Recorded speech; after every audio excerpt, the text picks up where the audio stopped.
Good afternoon, YouTube.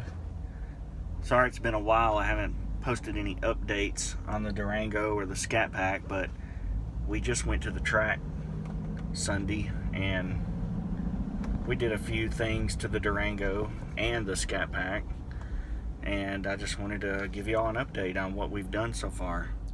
So I'm sure everyone's interested in knowing how the Durango performed at the track in the quarter mile, and obviously more people are interested in the Durango RT than the Scat Pack. There's just so many Scat Pack videos out there, but I did set new best times in the Scat Pack, and we set a best time in the Durango. Before I get into how it performed at the track, I'll let you know what I did to it. I did put the cold air intake, the air raid. Can't have that radar detector going off the whole time I'm talking. I put the air raid cold air intake in it, and a lot of y'all were concerned about the heat extractor vents on the hood, and I haven't quite figured out how to keep water from getting into the intake. I did get a pre-filter to put on it. I don't think that's going to keep water completely out of it, but it's better than not having anything on it. So I'm trying to figure out a way I might be able to block water from getting into that cold air intake.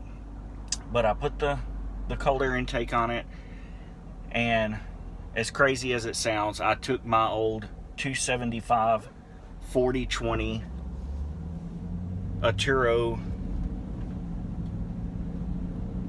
AZ 850 tires, and I put them on her stock wheels because we wanted to do some burnouts and she didn't want to burn up her good Pirelli tires. So I put those on, and they did surprisingly well.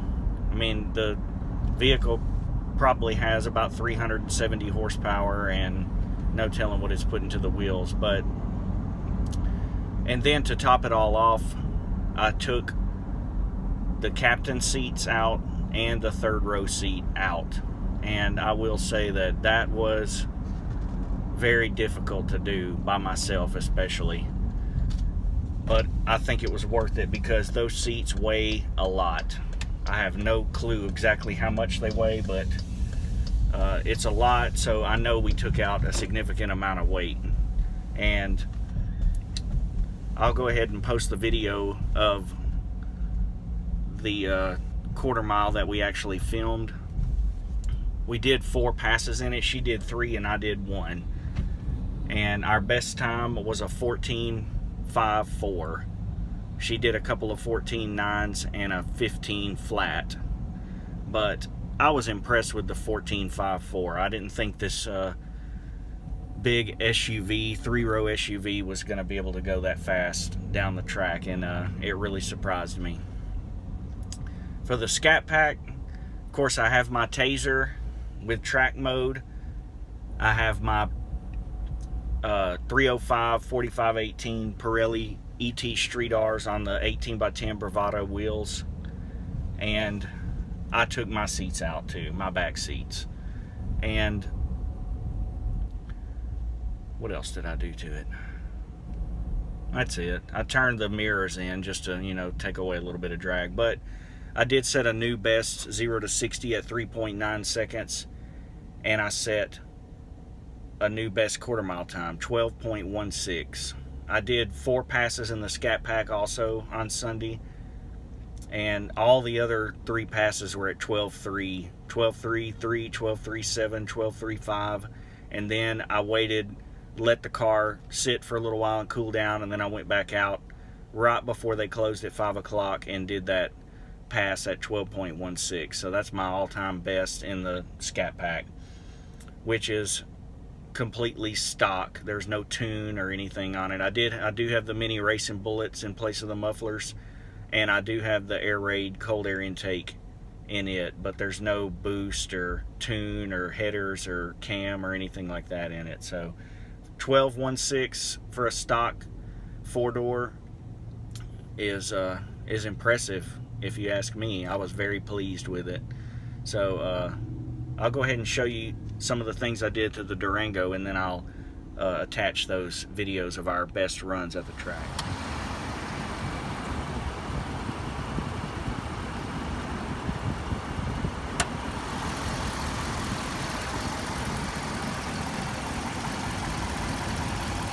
Here's the air raid cold air intake with the pre-filter on. It's a nice sunny day outside today, about 65 degrees, so I'm going to take this pre-filter off.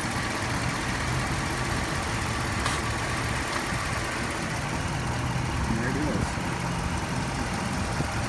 The engine definitely breathes better, there's no question about that. I can hear more sound coming from the engine. The exhaust sounds a little bit louder. Maybe it could just be in my head, I'm not sure. But as far as going down the track, of course I didn't run it down the track without a cold air intake and with all the seats in it, but compared to how it drives on the highway, I can definitely feel the difference with this cold air intake. This is the pre-filtered. It's not waterproof, but it's better than nothing if there's going to be some rain. And it'll do for now.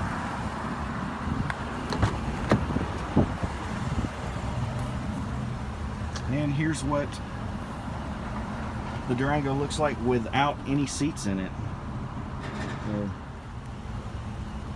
if you're going to go down the track and try to race a quarter mile in a Durango RT or even an SRT, I would highly recommend taking these seats out. It was a pain in the butt, but I think it's worth it. I haven't put them back in yet because we may go to Evadale on Saturday. I haven't quite decided whether we're going to be able to do that or not. But if we do go to Evadale, I don't know if I'm going to put those Aturos back on. May just leave the stock tires on this time. And but we should definitely not go with the seats in.